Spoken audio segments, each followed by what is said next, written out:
మీ జీవితంలో శాంతి సంతోషం ఆధ్యాత్మిక జ్ఞానం కోసం PSSM ఆధ్వర్యంలో mega meditation summit August 30, 31 September 1 తేదీలో లాస్ ఏంజల్స్ లో 1000 మందితో meditation. Free entry, food, kids care. For more details visit globalmeditationsummit.com. North America Telugu society NATS Telugu వాళ్ళందరినీ ఒకే వేదిక పైకి తీసుకొచ్చేటువంటి తెలుగు సంబరం.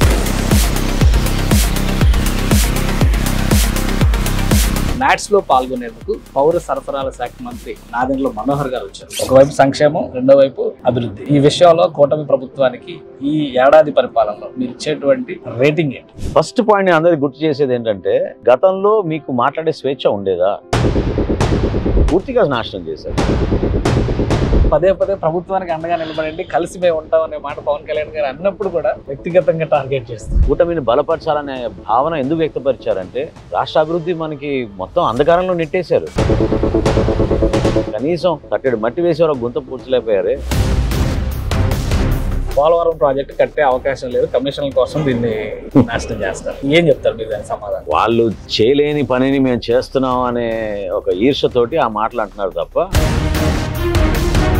అమరావతి పేరుతో ఓన్లీ అమరావతి జపం చేస్తారు. అమరావతి రాజధాని లేకపోతే రాష్ట్రానికి ఏముంటుంది చెప్పండి? ఒక గుర్తింపు, పెట్టుబడులు ఎక్కువ శాతం మనం ఆకర్షించే విధంగా మనం ప్రయత్నం చేస్తున్నాం అనేది మనం షోకేస్ చేసుకోవాలి కదా.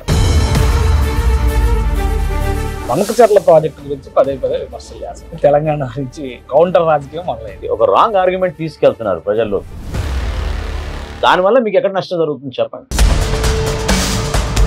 పవన్ కళ్యాణ్ గారు ఉప ముఖ్యమంత్రిగా ఈ ఏడాది కాలంలో ఎలా ప్రజల మనసును గెలిచారు? ఆ స్థాయిలో ఉన్న వ్యక్తి అట్లా గిరిజన ప్రాంతాల్లో పర్యటించి రోడ్ల విషయంలో కానివ్వండి, వాళ్ళకి ఆరోగ్య సమస్యల విషయంలో కానివ్వండి, ఏ ప్రభుత్వం కూడా గతంలో పనిచేయని విధంగా పనిచేసి చూపిస్తాం. నెగిటివ్ ప్రాపగండాలో ప్రధాన పాత్ర పోషిస్తుంది. మేనిఫెస్టోని డీవియేట్ చేశారు. కూటమి ప్రభుత్వం మేనిఫెస్టోని అమలు చేయడంలో విఫలమైపోయిందా? అది ఎట్లా అనగలుగుతారు? ఇచ్చిన మాట మేరకు పెన్షన్స్ పెంచి దీపం పథకం ప్రారంభించాం, సిమెంట్ రోడ్లు నిర్మాణం చేసాం, ఆగస్టు 15 నుంచి బస్సు సౌకర్యం మహిళలకు కల్పిస్తున్నాం. మాకున్న వనరుల్ని ఎట్లా జాగ్రత్తగా ఉపయోగించాలి, రాష్ట్రానికి ఇంకా మేలు చేయాలని తపనతో పనిచేస్తాం తప్ప వాళ్ళలాగా మూర్ఖంగా